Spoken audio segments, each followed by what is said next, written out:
Hey everybody, Mrmathblog here, and this lesson is the last lesson of Chapter 10, so problem solving with shapes and patterns. Okay, let's go ahead and get started. Don't forget all your lessons can be found at www.mrmathblog.com.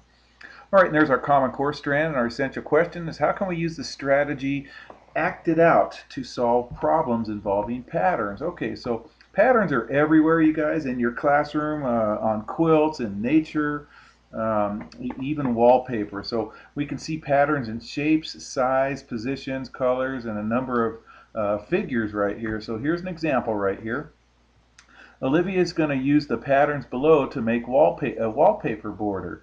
What do you think the next three figures in this pattern will be? Okay, so I just moved that up right here. So it looks like we have a trapezoid and some triangles. Here's a trapezoid, triangles, and so on. So can you see the pattern right here? So let's read the problem. What do we need to find out? Well, we need to find out what the next three figures are in this pattern right here, because that's what it's asking right here. What's the next three figures in this pattern? So what information will we use? Well, we're going to use the blank of each figure in Olivia's pattern. Well, we're going to use the shapes of each figure, which are trapezoids and triangles, in Olivia's pattern right there. So how will we use this information? We'll use the pattern blocks to model the figures and act out this problem right here. Okay, this one's a pretty easy one right here. So let's describe how we can act out the problem. So we can use a trapezoid. So if you have some trapezoids, we can use a trapezoid and a triangle to model the first figure. So here's the first figure, the trapezoid and the triangle right here. Okay, remember a trapezoid has two parallel sides right here. Okay, and it's a quadrilateral. There's four sides in it, but we don't need to take care about that right now. Anyway, so then we use right here we're going to use another trapezoid and then three triangles to model this second figure right here. So the second figure is a trapezoid and three triangles. So there it is right there, the trapezoid and three more triangles.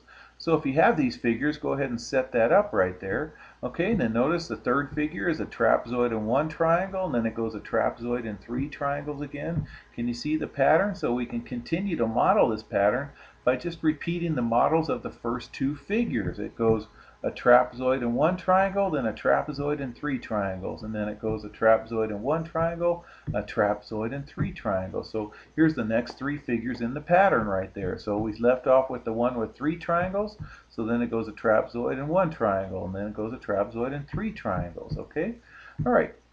So explain how we can describe the pattern and shape using numbers. Okay, well that's easy. We can use the numbers 1, 3, 1, 3. It describes the number of triangles. There's one triangle, then three triangles.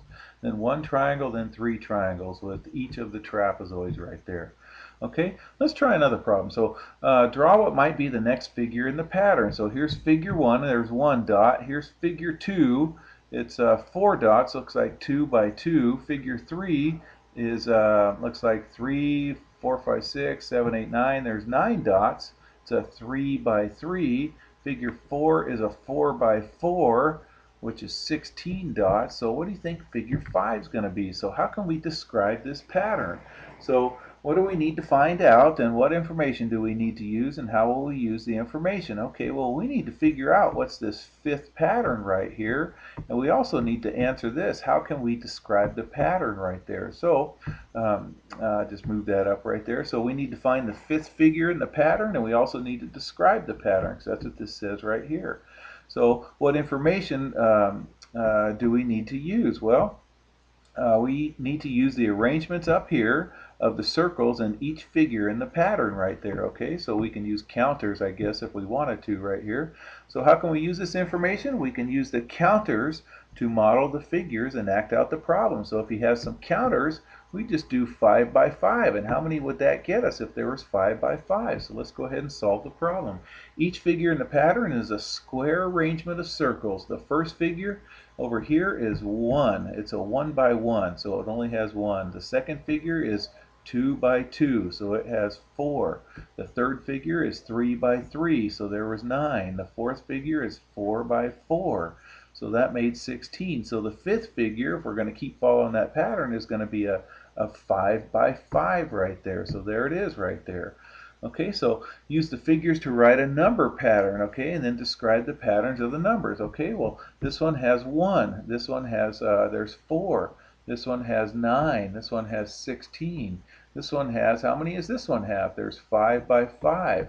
There's 25 right there. So the pattern is 1, then 4, then 9, and then 16, finally 25. These numbers come from 1 times 1, 2 times 2, 3 times 3. This is 4 times 4. This one is 5 times 5. So it would give us 25 right there. So this is asking, what might the 10th number in this pattern be? So the 10th figure would be a 10 by 10. Wouldn't it be a nice 10 by 10? So it would have 100 dots inside of there, okay? So that would be on the 10th one right there. All right, you guys, I hope that makes sense, and take care.